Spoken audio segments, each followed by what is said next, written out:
আসসালামু আলাইকুম সবাইকে। এই ফোনটি হচ্ছে স্যামসাং এর A11 একটি ফোন। ফোনটিতে সমস্যা হচ্ছে চার্জ হয় না।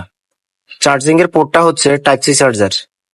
তো ভিডিওটি না টেনে শেষ পর্যন্ত দেখতেই থাকুন, ইনশাল্লাহ ভবিষ্যতে কাজে দিবে।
এন্ড ফাইনালি আলহামদুলিল্লাহ আপনারা দেখতেই পাচ্ছেন আমাদের ফোনে চার্জ হচ্ছে।